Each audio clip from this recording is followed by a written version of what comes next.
বিসমিল্লাহির রহমানির রহিম। আসসালামু আলাইকুম ওয়া রাহমাতুল্লাহি ওয়া বারাকাতুহু। দর্শক, আপনাকে স্বাগত জানাচ্ছি আজকের বিশেষ প্রতিবেদনে। দেশের প্রায় ১৫ লক্ষ সরকারি কর্মকর্তা কর্মচারী এবং কয়েক লক্ষ পেনশনভোগীর জন্য এখন সবচেয়ে বড় এবং সবচেয়ে আলোচিত বিষয় একটাই: নবম জাতীয় পে স্কেল। দীর্ঘ প্রতীক্ষার পর অবশেষে এই বেতন কাঠামো এখন চূড়ান্ত পর্যায়ে পৌঁছেছে। আজকের প্রতিবেদনে আমরা বিস্তারিতভাবে জানাব নতুন পে স্কেলে বেতন কত হবে, কবে থেকে তা কার্যকর হবে, কাদের জন্য কি সুবিধা থাকছে, আন্তর্জাতিক মুদ্রা তহবিল বা আইএমএফ কেন এই বিষয়ে আপত্তি জানিয়েছে এবং সরকার এই মুহূর্তে ঠিক কোন অবস্থানে দাঁড়িয়ে আছে। চলুন শুরু করা যাক।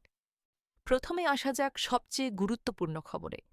অর্থ মন্ত্রণালয় সংশ্লিষ্ট সূত্র নিশ্চিত করেছে, নবম জাতীয় পে স্কেলের কাজ এখন একেবারে শেষ পর্যায়ে রয়েছে। মন্ত্রিসভার অনুমোদন পাওয়ার সাথে সাথেই এর গেজেট প্রকাশের প্রক্রিয়া শুরু হবে। সূত্র বলছে, আগামী কয়েক সপ্তাহের মধ্যেই এই প্রস্তাব মন্ত্রিসভায় উপস্থাপন করা হতে পারে। সবকিছু পরিকল্পনা অনুযায়ী এগোলে আগামী অক্টোবরের আগেই গেজেট প্রকাশের লক্ষ্য নিয়ে কাজ করছে সংশ্লিষ্ট মহল। তবে এখানে একটি গুরুত্বপূর্ণ বিষয় দর্শকদের জানিয়ে রাখা প্রয়োজন। গেজেট প্রকাশে যত সময়ই লাগুক না কেন, নতুন বেতন কাঠামোর আর্থিক সুবিধা গণনা করা হবে চলতি বছরের ১ জুলাই থেকে। অর্থাৎ ২০২৬ থেকে ২০২৭ অর্থবছরের শুরু থেকেই এই সুবিধা কার্যকর ধরা হচ্ছে। ফলে গেজেট পরে প্রকাশিত হলেও সরকারি কর্মকর্তা কর্মচারীরা জুলাই মাস থেকেই বকেয়া সহ নতুন বেতনের সুবিধা পাবেন বলে সংশ্লিষ্ট সূত্র জানিয়েছে। এখন আসা যাক সবচেয়ে জিজ্ঞাসিত প্রশ্নে: নতুন পে স্কেলে বেতন কাঠামো ঠিক কেমন হবে? নবম জাতীয় পে কমিশনের সুপারিশ অনুযায়ী সর্বনিম্ন মূল বেতন ৮,২৫০ টাকা থেকে বাড়িয়ে ২০,০০০ টাকা করার প্রস্তাব করা হয়েছে। অন্যদিকে সর্বোচ্চ মূল বেতন ৭৮,০০০ টাকা থেকে বাড়িয়ে ১,৬০,০০০ টাকা পর্যন্ত নির্ধারণের সুপারিশ রয়েছে। অর্থাৎ সর্বনিম্ন স্তরে বেতন বৃদ্ধির হার প্রায় ১০০% কাছাকাছি হবে। এই প্রস্তাব নিয়ে সরকার একটি পৃথক পর্যালোচনা কমিটি গঠন করেছিল, যারা এখন চূড়ান্ত প্রতিবেদন প্রস্তুত করছে। শুধু মূল বেতন নয়, এর সাথে সংশ্লিষ্ট আরও বেশ কিছু পরিবর্তনের কথাও উঠে এসেছে।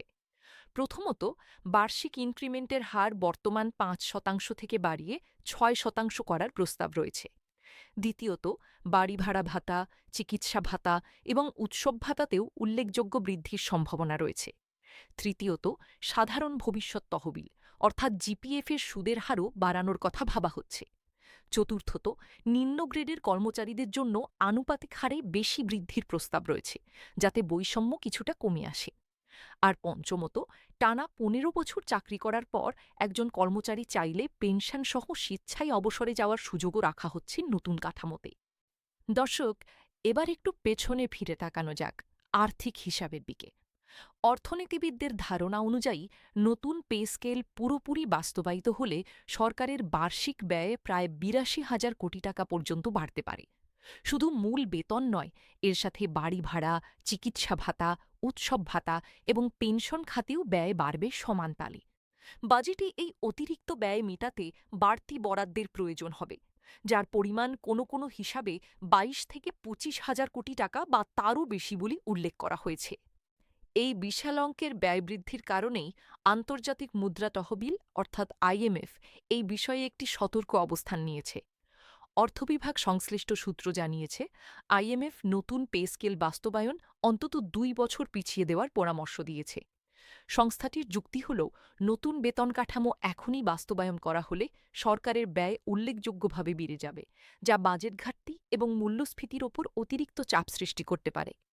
বিশেষ করে চলমান অর্থনৈতিক সংস্কার কর্মসূচির মধ্যে এই বাড়তি ব্যয় সামষ্টিক অর্থনীতির স্থিতিশীলতার জন্য ঝুঁকিপূর্ণ হতে পারে বলে সংস্থাটি মনে করছে।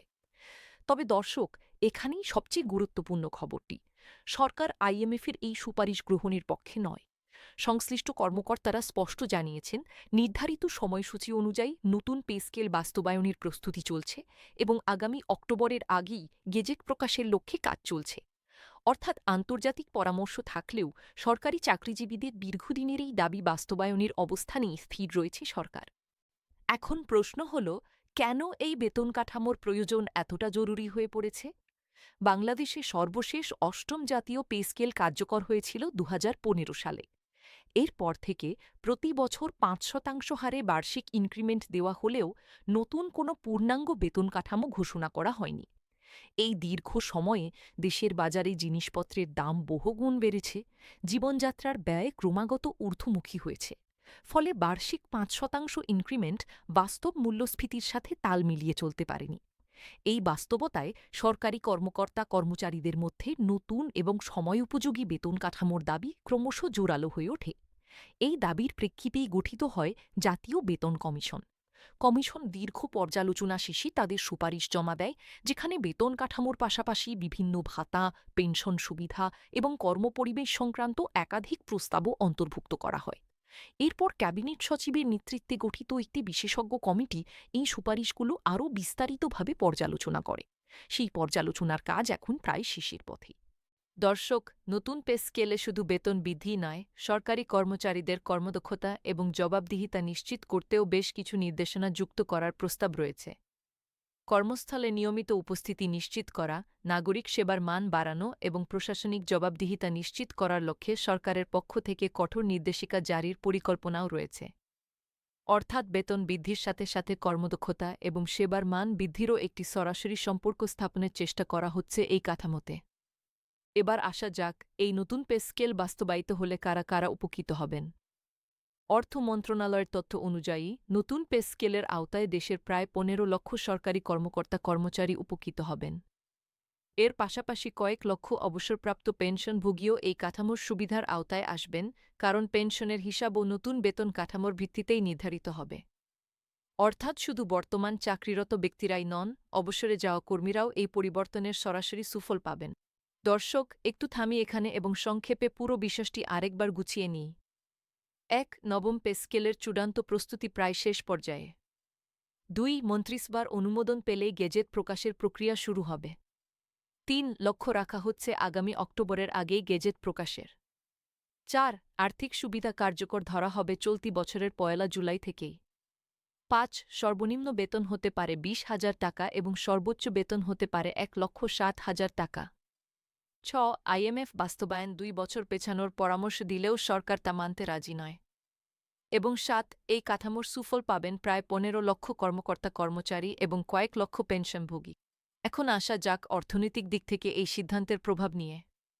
অর্থনীতিবিদরা বলছেন, একদিকে যেমন সরকারি কর্মচারীদের প্রকৃত আয় বৃদ্ধি জরুরি হয়ে পড়েছে, অন্যদিকে সরকারের সামগ্রিক ব্যয় বৃদ্ধি রাজস্ব ঘাটতি এবং মূল্যস্ফীতির উপর কী প্রভাব ফেলবে সেই বিষয়টিও গুরুত্বের সাথে বিবেচনা করতে হচ্ছে। বাজেটে বরাদ্দ বাড়ানোর পাশাপাশি রাজস্ব আদায় বৃদ্ধি এবং ব্যয় ব্যবস্থাপনায় দক্ষতা আনার উপরও জোর দিতে হবে বলে বিশেষজ্ঞরা মনে করছেন। তবে এটাও ঠিক যে দীর্ঘদিন ধরে স্থবির থাকা একটি বেতন কাঠামোর সংস্কার না হলে সরকারি প্রশাসনে দক্ষ জনবল ধরে রাখা এবং নতুন মেধা আকৃষ্ট করা কঠিন হয়ে পড়ে। ফলে এই সিদ্ধান্তকে অনেকেই সমযোপযোগী এবং প্রয়োজনীয় পদক্ষেপ হিসেবেই দেখছেন। দর্শক, সাধারণ মানুষের মধ্যেও এই খবর নিয়ে ব্যাপক আগ্রহ লক্ষ্য করা যাচ্ছে। বিশেষ করে যারা সরকারি চাকরিতে নিয়োজিত আছেন, তারা প্রতিদিনই নতুন কোনো আপডেটের অপেক্ষায় থাকছেন। সামাজিক যোগাযোগ মাধ্যমেও এই বিষয়ে আলোচনা চলছে সমানতালে। অনেকেই জানতে চাইছেন তাদের নির্দিষ্ট গ্রেডে নতুন বেতন কাঠামোতে ঠিক কত টাকা বেতন হবে, কবে থেকে বর্ধিত বেতন হাতে পাবেন এবং বকেয়া বাবদ কত টাকা একসাথে পাবেন। এই প্রশ্নগুলোর সুনির্দিষ্ট উত্তর পাওয়া যাবে গেজেট আনুষ্ঠানিকভাবে প্রকাশিত হওয়ার পরই, কারণ চূড়ান্ত গেজেটেই প্রতিটি গ্রেডের সুনির্দিষ্ট বেতন কাঠামো উল্লেখ থাকবে। এখন একটু আলোচনা করা যাক প্রক্রিয়াগত ধাপগুলো নিয়ে। প্রথম ধাপ ছিল জাতীয় বেতন কমিশনের সুপারিশ প্রণয়ন, যা ইতিমধ্যে সম্পন্ন হয়েছে। দ্বিতীয় ধাপ হল বিশেষজ্ঞ কমিটির মাধ্যমে সেই সুপারিশ পর্যালোচনা, যা প্রায় শেষের দিকে। তৃতীয় ধাপ হল চূড়ান্ত প্রতিবেদন প্রস্তুত করে তা মন্ত্রিসভায় উপস্থাপন করা, যা আগামী কয়েক সপ্তাহের মধ্যে ঘটতে পারে বলে আশা করা হচ্ছে। চতুর্থ ধাপ হল মন্ত্রিসভার অনুমোদন এবং সবশেষে পঞ্চম ধাপ হল আনুষ্ঠানিক গেজেট প্রকাশ। এই ৫টি ধাপের মধ্যে বর্তমানে তৃতীয় এবং চতুর্থ ধাপের মাঝামাঝি অবস্থানে রয়েছে পুরো প্রক্রিয়াটি। দর্শক, এবার একটু কথা বলি ভবিষ্যৎ তহবিল বা জিপিএফ সংক্রান্ত পরিবর্তন নিয়ে। নতুন পে স্কেলের সাথে সাথে জিপিএফের সুদের হার বাড়ানোরও প্রস্তাব রয়েছে। এতে সরকারি কর্মচারীরা তাদের সঞ্চিত তহবিলের উপর আরও বেশি সুদ পাবেন, যা দীর্ঘমেয়াদে তাদের আর্থিক সুরক্ষাকে আরও শক্তিশালী করবে। পাশাপাশি অবসর গ্রহণের ক্ষেত্রেও নমনীয়তা আনা হচ্ছে। আগে যেখানে নির্দিষ্ট সময়সীমা পূর্ণ করার আগে স্বেচ্ছায় অবসরে গেলে পেনশন সুবিধা সীমিত থাকত, নতুন কাঠামোতে টানা ১৫ বছর চাকরি করার পরই একজন কর্মচারী চাইলে পেনশনসহ স্বেচ্ছায় অবসরে যাওয়ার সুযোগ পাবেন। এটি বিশেষ করে ব্যক্তিগত বা পারিবারিক কারণে চাকরি ছাড়তে চান এমন কর্মচারীদের জন্য একটি গুরুত্বপূর্ণ সুবিধা হিসেবে বিবেচিত হচ্ছে। এখন আসা যাক আরেকটি গুরুত্বপূর্ণ প্রসঙ্গে। শিক্ষা প্রতিষ্ঠানের সাথে যুক্ত এমপিওভুক্ত শিক্ষকরাও এই বেতন কাঠামো পরিবর্তনের দিকে গভীর মনোযোগ দিয়ে তাকিয়ে আছেন। শিক্ষা মন্ত্রণালয় এবং অর্থ মন্ত্রণালয়ের মধ্যে যৌথ পর্যালোচনার মাধ্যমে এমপিওভুক্ত শিক্ষকদের বেতন কাঠামো নতুন পে স্কেলের সাথে সামঞ্জস্যপূর্ণ করার প্রক্রিয়া চলছে বলে জানা গেছে। এতে দেশের বিপুল সংখ্যক শিক্ষক এবং শিক্ষা প্রতিষ্ঠানের কর্মচারীরাও এই সংস্কারের আওতায় আসবেন, যা শিক্ষা খাতে দীর্ঘদিনের একটি দাবি পূরণের পথে গুরুত্বপূর্ণ অগ্রগতি হিসেবে বিবেচিত হচ্ছে। দর্শক, একটু ভিন্ন কোণ থেকে দেখা যাক বিষয়টি। ব্যাংকিং খাত এবং বিভিন্ন কর্পোরেট প্রতিষ্ঠানে বেতন কাঠামোর সাথে তুলনা করলে দেখা যায়, সরকারি খাতের বেতন কাঠামো দীর্ঘদিন ধরে পিছিয়ে ছিল। এই বাস্তবতায় নতুন পে স্কেল কার্যকর হলে সরকারি চাকরির প্রতি আকর্ষণ আরও বাড়বে বলে মনে করছেন সংশ্লিষ্টরা।